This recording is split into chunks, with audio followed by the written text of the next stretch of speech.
Bem-vindos à 39ª entrevista biográfica das Conversas da Diáspora. Todas as semanas, desde janeiro, conhecemos melhor algumas das personalidades que nasceram nas ilhas açorianas e se afirmaram nas comunidades imigradas.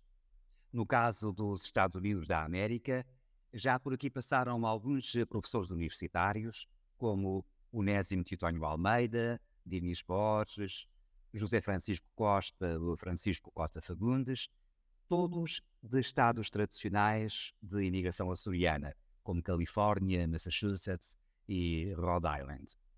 Esta semana voltamos à universidade, mas ao encontro de uma professora açoriana que vive e trabalha no estado do Indiana. Chama-se Dulce Maria Scott. Nasceu na Ilha de São Miguel e emigrou para os Estados Unidos em 1977. Possui um doutoramento em Sociologia e um mestrado em Ciências Políticas e Relações Internacionais pela Brown University, em Providence. É professora catedrática e chefe do Departamento de Serviços Sociais e de Justiça Criminal na Anderson University, no Indiana.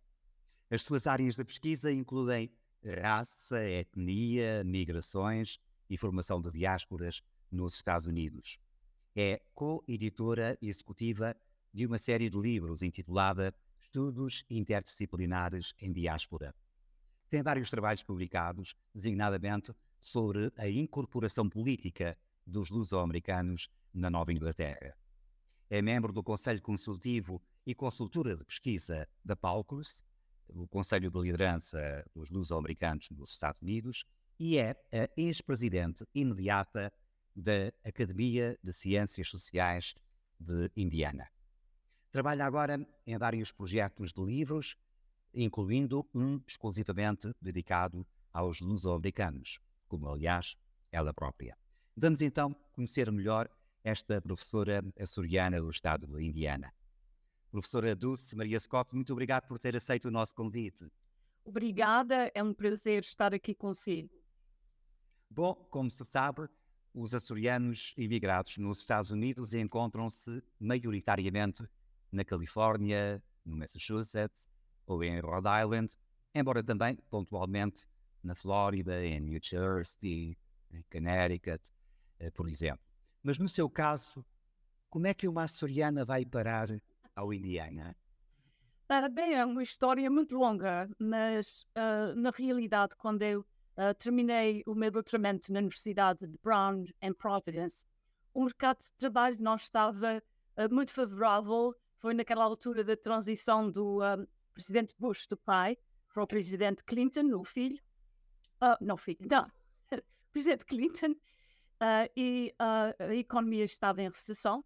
Para além disso, as universidades tinham expandido muito para fazerem lugar para aquela geração dos anos 50, 60, os baby boomers, que foi uma grande geração, e depois disso a taxa de nascimento cresceu, e depois, nos anos 90, as universidades já tinham professores a mais. E depois eles foram se reformando e mais lugares apareceram. Então, eu não pude encontrar trabalho lá naquela área e vim para a Indiana.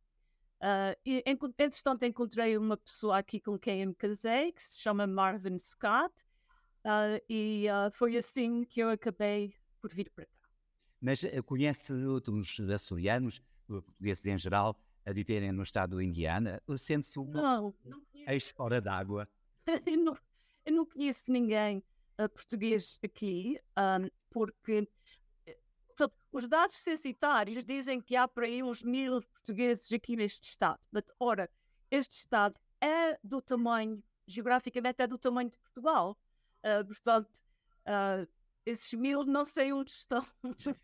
É quase como procurar uma agulha num palheiro. E como é viver nos Estados Unidos, digamos que à margem das comunidades portuguesas? Isso facilita a integração, mas minimiza a identidade?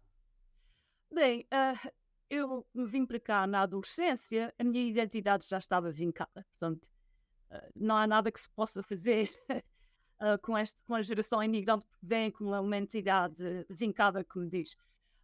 Agora, o estar fora das comunidades portuguesas por um lado, até facilita a minha pesquisa dentro das comunidades portuguesas, porque eu posso olhar para elas de fora para dentro.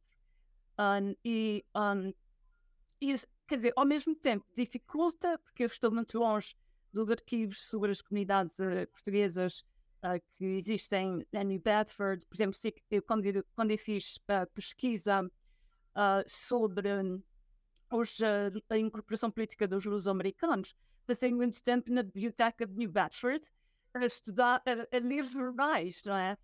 Para estudar aquela história toda. E, portanto, dificulta nesse aspecto também. Bom, mas podemos dizer, como aliás sugeriu, que viver à margem das comunidades portuguesas e ter como objeto de pesquisa a própria vivência luso-americana é um distanciamento que de alguma forma favorece o rigor da pesquisa académica. Exato, exato. Eu acho que sim, porque faz-me poder observar a comunidade de uma forma mais objetiva, que talvez não pudesse observar dessa maneira se tivesse a viver todos os dias dentro da comunidade. Um dos seus trabalhos publicados intitula-se Os Luso-Americanos, Grupo Étnico a Caminho da Assimilação ou Diáspora e Informação. Sim. Como é que responde à sua própria pergunta? Bem, eu acho que estamos agora numa travessia em que a diáspora, as comunidades diásporas estão muito desenvolvidas, muito ativas, mas não sei ao certo o que vai acontecer com as próximas gerações, não é? Nos inquéritos que eu tenho feito com a Palcas,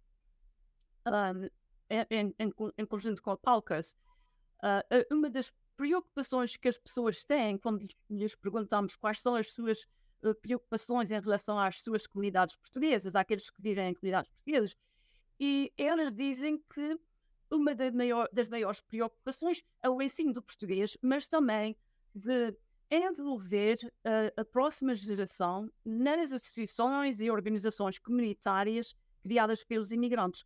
Ora, sem essas organizações não há diáspora, porque são elas que organizam as festas, que mantêm a cultura, que angariam fundos para museus, para bibliotecas, para bolsas de estudo, etc., que são necessárias para manter a diáspora. Aliás, esse é um dos parâmetros que é necessário para ter uma diáspora, é organizações e associações comunitárias, étnicas, daquele grupo étnico, que mantêm a cultura viva, essa cultura, etnocultura viva, e ao mesmo tempo também mantêm a identidade na sua própria geração e nas próximas gerações, a entidade étnica, que também é outro alicerce da diáspora. E, portanto, tecnicamente, do ponto de vista académico e científico, nós temos, efetivamente, nos Estados Unidos, uma diáspora portuguesa. Sim. Podemos falar de uma diáspora açoriana, efetivamente. Nós temos comunidades açorianas muito fortes que celebram a cultura que celebram, é uma cultura americana, e têm ligações fortes a Portugal, incluindo a sua organização, ao seu gabinete, da Direção Regional das Comunidades, que é outro alicerce da diáspora, é manter estas organizações, como as Casas de Açores, o Conselho da Diáspora, a sua organização, que mantém não só as comunidades dos Estados Unidos ligadas a Portugal, mas que as ligam umas às outras. Por exemplo, dos Estados Unidos ao Canadá, ao Brasil, à Venezuela, a México, Cuba, as da Europa. Esse é outro alicerce da diáspora. E eu acho que nesse ponto as coisas estão indo bem, porque nós temos várias organizações, não só a nível dos Açores, mas também a nível de Portugal, que mantém Portugal ligado às suas comunidades diaspóricas. Agora, dos Açores, eu acho que também temos várias organizações que tentam encorajar a existência e a manutenção da diáspora açoriana. E em muitos aspectos, em New Jersey, a comunidade portuguesa é mais do continente, em Massachusetts, Fall River, New Bedford e depois na Califórnia é mais açoriana. Mas, enfim, mas eu acho que as Então, o caso da Califórnia é paradigmático. De acordo com yeah, o último diz. censo de 2022, teremos à volta de 350 mil portugueses no estado da Califórnia e consta que cerca de 95% desses portugueses nasceram nos Açores ou são descendentes de açorianos. Sim. Uhum. Portanto, quando se fala em diáspora portuguesa nos Estados Unidos, como na América do Norte em geral, estamos a falar essencialmente de uma Não, diáspora alimentada por açorianos, pela identidade açoriana. não, eu não concordo com isso, porque está-se a esquecer da Nova Jersey, New Jersey, em que há uma forte comunidade portuguesa, É o contrário. também mantém uma diáspora bastante desenvolvida e ligada a Portugal. E Portugal tem várias organizações que o seu objetivo é manter a diáspora. Portanto, eu digo açoriana, sim, em Massachusetts e em Rhode Island e na Califórnia, mas não nos vamos esquecer da Nova Jersey, que é Claro, Portugal continental. claro. Em todo o caso, independentemente disso, a senhora, observadora atenta desse fenómeno de há vários anos a esta parte, vê com alguma preocupação o futuro dessa diáspora Sim, portuguesa? porque queria dizer, pois, há essa preocupação entre as pessoas que hoje em dia estão à frente dessas organizações comunitárias. As duas, nos inquéritos que fizemos, as duas preocupações maiores é a manutenção do português, da língua portuguesa, e a manutenção das organizações e associações comunitárias.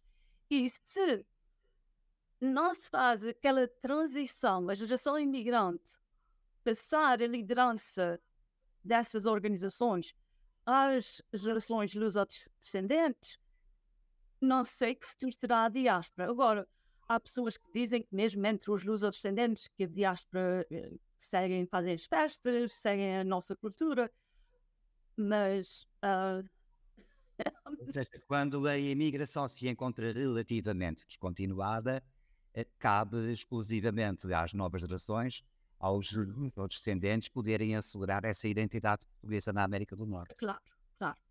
E, Desde logo com a língua e, sobretudo, com o movimento social. pois, e a língua, portanto, é muito difícil manter a língua em situações de imigração. Aliás, os estudos feitos sobre outros grupos imigrantes que não os portugueses mostram que quando se chega à geração dos netos, só 1 a 3% falam a língua ancestral.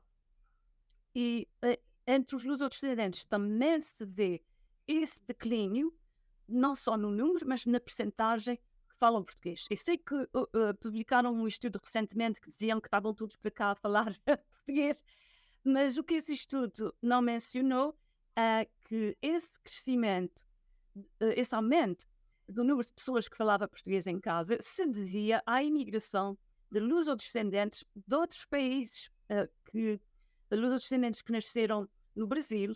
Aliás, quase 60% dos lusodescendentes que imigram de outras áreas da diáspora portuguesa para os Estados Unidos vêm do Brasil, do México, de Cuba, da África do Sul, vários países asiáticos, etc.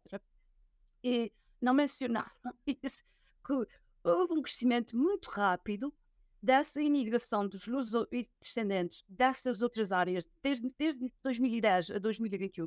Houve um crescimento muito rápido dessas pessoas e, como inglês não é a primeira língua deles, eles falam português em casa. E isso é isso que se atribui o crescimento do português nos Estados Unidos e não o crescimento da capacidade dos lusodescendentes de falarem português.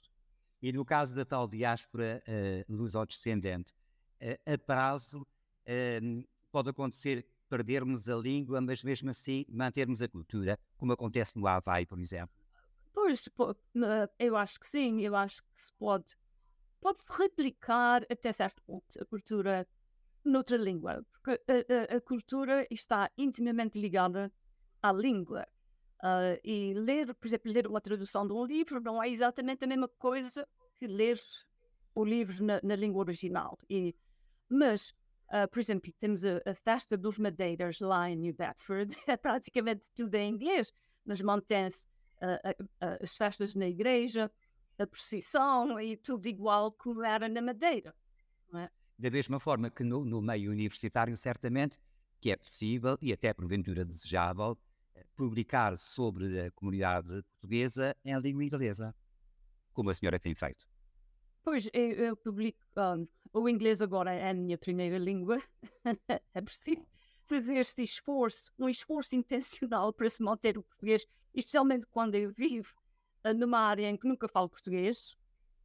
E, portanto, eu acho que tem que ser em inglês, mas pronto, inglês, de qualquer maneira, é a língua franca. Há muitos académicos portugueses que se veem obrigados a publicar em inglês. Portanto, não me admira que eu publique em inglês, mas eu estaria disposta a traduzir ou ter alguém que me traduzisse os trabalhos. Tem feito trabalhos, enfim, tão interessantes. Por exemplo, a incorporação política dos luso-americanos, designadamente na Nova Inglaterra, é outra área específica da sua pesquisa académica. Na sua opinião, por que é que os portugueses parecem afirmar-se politicamente nos Estados Unidos, a nível local, estadual e federal, menos do que outras etnias igualmente importantes? Pronto, para já, se está, por exemplo, a comparar com os italianos, os Italian Americans ou os Irish Americans, nós somos uma comunidade muito menor do que eles, portanto, tendo isso em conta. Mas eu também penso que, que isso é um estereotipo, que nós estamos e estivemos muito mais desenvolvidos politicamente do que aquilo que se pensava. Ora, eu quando eu estava a fazer a pesquisa para esse estudo, eu estava a ler os jornais, alguns deles do Portuguese Times, e na mesma edição do jornal estava um artigo que estava a falar sobre uma conferência que se estava a dar na UMass Dartmouth, que estava a ocorrer na UMass Dartmouth, em que estavam todos a queixar porque os portugueses não se envolviam na política. Mas nessa mesma edição tinha muitos de artigos de portugueses que concorreram para isto, para aqui, para aquele outro, para chefes de polícia, para as câmaras municipais. E eu disse, mas há aqui um desencontro, não é? Entre o que eu estava a ter, era a realidade de muitos portugueses a concorrerem a várias posições políticas e aquilo que estavam a dizer nessa conferência. E eu penso que muitas vezes, como nós académicos, não vamos viver a vida na rua e estamos a escrever pronto, estamos a lecionar e a ler livros e coisas assim, que as ideias pré-concebidas afetam como nós interpretamos a realidade. E, na sua opinião, até pelos estudos que tem vindo a desenvolver, a participação política da comunidade portuguesa é proporcional à sua dimensão? sim, eu acho que sim. E isso já não é de agora, porque já no início do século XX já tínhamos pessoas eleitas para a Assembleia Legislativa de Massachusetts, em East Providence. Tivemos vários políticos luso-americanos que foram eleitos também para a Assembleia Legislativa de Rhode Island. E eu acho que as pessoas ou não sabiam ou ignoravam isso, mas um dos veículos em que muitos portugueses utilizaram para serem eleitos para cargos políticos eram os sindicatos, porque eles trabalhavam nas fábricas. Os sindicatos, que nessa altura eram pelo Partido Democrata, iam recrutar o voto, mas ao mesmo tempo eles recrutavam, eu não sei se estou a dizer essa palavra trabalhadores portugueses. Então, os trabalhadores portugueses também faziam parte do sindicato. Aquela relação entre o Partido Democrata e o sindicato, que era muito forte, levava esses luso-americanos depois a serem eleitos para posições políticas que eram apoiadas pelos sindicatos e pelo Partido Democrata. E em Massachusetts, o sistema em Massachusetts, em Rhode Island, tivemos um sistema partidário em que os partidos competiam por muito tempo, já não é assim tão, mas em Massachusetts não era. E eu acho que por isso levou um bocadinho mais tempo em Massachusetts do que em Rhode Island os portugueses a serem eleitos para cargos políticos. Mas tivemos vários também em New Bedford, que foram eleitos para o City Council. Até tivemos um português que foi mayor substituto. Ele era o vice-mayor. Quando o mayor se foi embora, ou ficou doente, ou qualquer coisa assim, ou foi viajar, ele é que ficou no cargo de mayor. Bom, e a verdade é que, ao mesmo tempo, há também bons exemplos de integração e de afirmação noutras áreas. Por exemplo, no seu caso, como é que uma portuguesa dos Açores chega a presidente da Academia de Ciências Sociais do Estado de Indiana? Bem, tive que mudar para a Indiana para chegar a isso, não é? Mas, portanto, eu estava na adolescência quando vim para os Estados Unidos, ingressei no Liceu de New Bedford e a minha prioridade nessa altura era aprender inglês e eles iniciaram-me, quanto mais possível, aprender inglês. Eles iniciaram-me em classes básicas de inglês e já no segundo semestre já estava numa aula avançada de literatura americana em que estávamos a ler as obras do Mark Twain. Ora, eu não sei se conhece as obras dele, mas ele escreve sobre as comunidades, durante a escravatura naquela área do Mississippi, e escreve, os personagens dele falam com calão afro-americano do século XIX. Ora, para uma pessoa que não sabe inglês ainda muito bem, isso era um bicho de 7 cabeças. Mas eu lá ia percebendo pelo contexto, que não encontrava essas palavras no dicionário. Depois do liceu, eu entrei na Universidade de UMass Dartmouth em Massachusetts, de beber aqui um bocadinho de água. E aí eu estudei Sociologia e Ciências Políticas. A meio do meu curso lá, a minha conselheira queria me mudar para a Brown University porque eu estava a ter notas muito altas e ela pensava que eu necessitava de mais estimulação intelectual. Mas eu disse a ela, não, eu não vou porque eu tenho muita estimulação aqui. Eu estava envolvida em várias organizações estudantis na comunidade. Mas também foi porque os meus professores, alguns dos meus professores disseram, Dulce, tu aqui és um peixe grande num tanque pequeno. Se fores para a Brown University, és um peixe pequeno num tanque grande. Eu acabei por ir Para um terceiro tanque, afinal. Acabou por ir para um terceiro tanque. Não, eu acabei por ir para a Brown University. Sim, mas depois para o Indiana, para Anderson. Sim, para outro.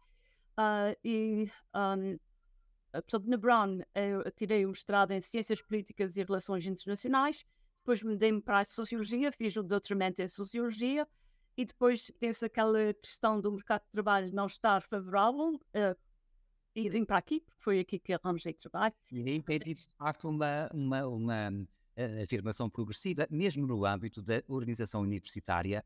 Não sei se haverá outros professores portugueses a chefiar um departamento de uma universidade americana. Eu acho que não há. Acho que não são muitos os casos e sobretudo, presidir a uma academia académica, portanto, de dimensão estadual.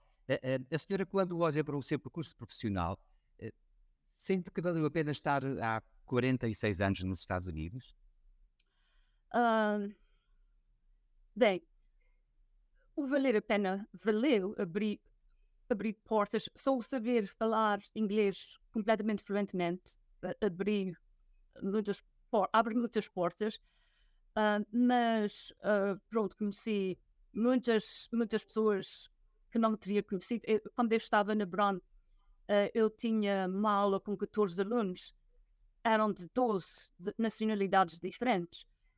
Estar na presença de pessoas de uma grande inteligência e que estavam na vanguarda do conhecimento, que viviam assim à beira da loucura para poder irromper através do conhecimento estabelecido e avançar o conhecimento. Por isso foi uma coisa muito excitante que, pronto, provavelmente não teria, se tivesse ficado em Ponta Delgada. Agora, eu estive muito tempo, eu, quando empregada, ia, mas depois do meu pai morrer, eu tive muito tempo sem ir para São Miguel. E, ahm, e isso foi um erro, porque eu fui perdendo o fio à meada.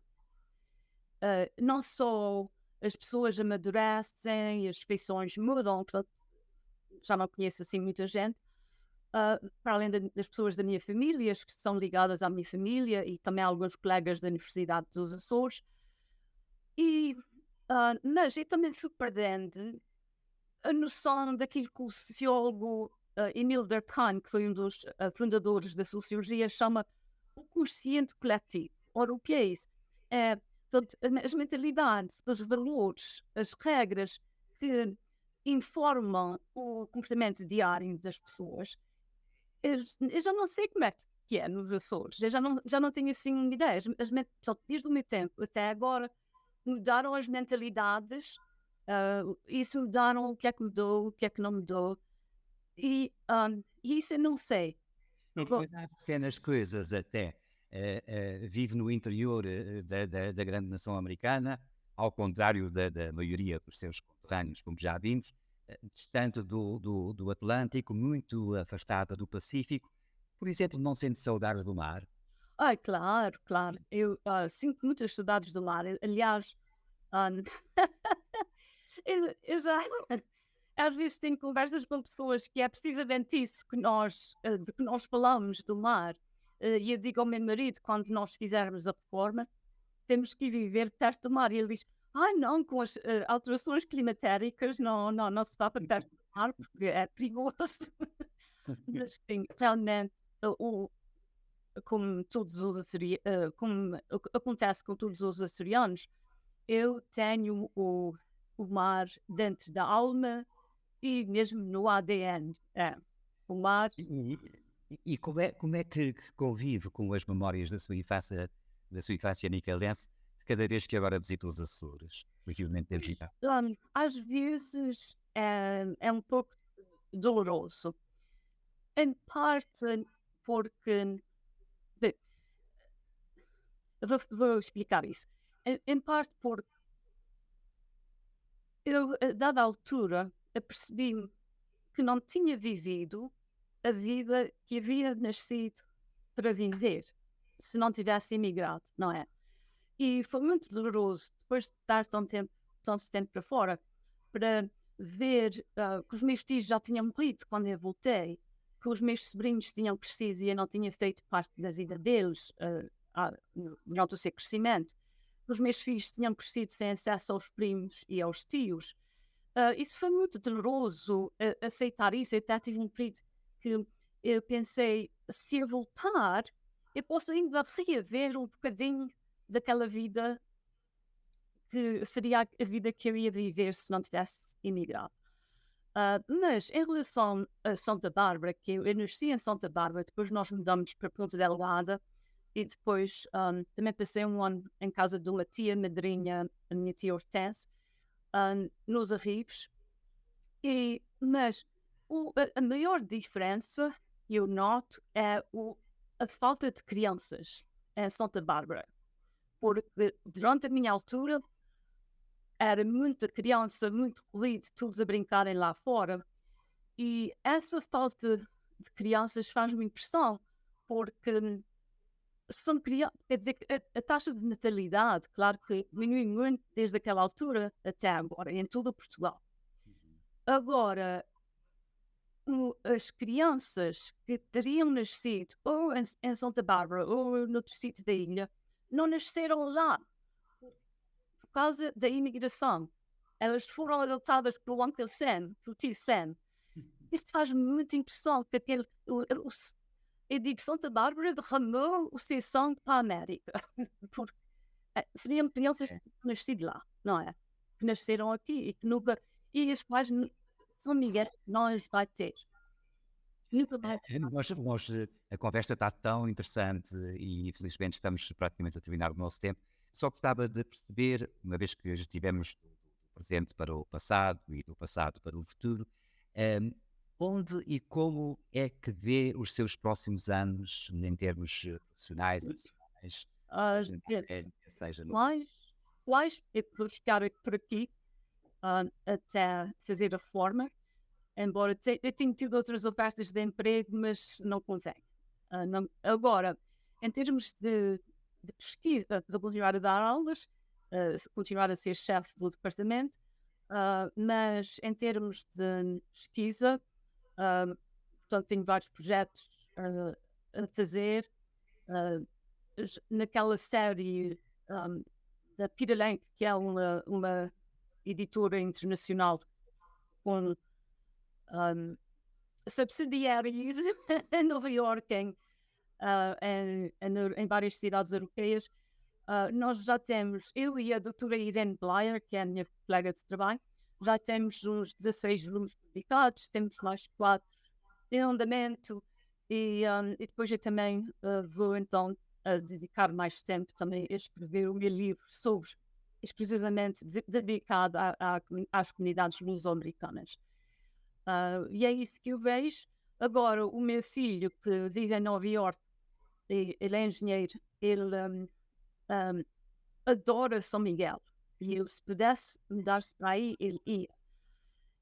Ele disse-me que vai comprar uma casa aí e que eu vou morar para lá depois de fazer a reforma e depois eu tenho visitar sempre que posso. Ora, aí está. Senhora, senhora professora, eu espero sinceramente que concretize todos os seus desejos. Muito Muito obrigada. obrigado e muito obrigado por ter estado connosco. Obrigada. Muito obrigado e continuação de sucesso. Quanto a nós, na próxima semana aqui estaremos de novo, desta vez para a 40ª entrevista biográfica das Conversas da Diáspora. E vamos chegar ao nordeste do Brasil para conhecermos a professora e escritora Conceição Flores, que nasceu na Ilha do Faial e que vive há 40 anos na cidade de Natal, capital estadual do Rio Grande do Norte. Como sempre, contamos consigo.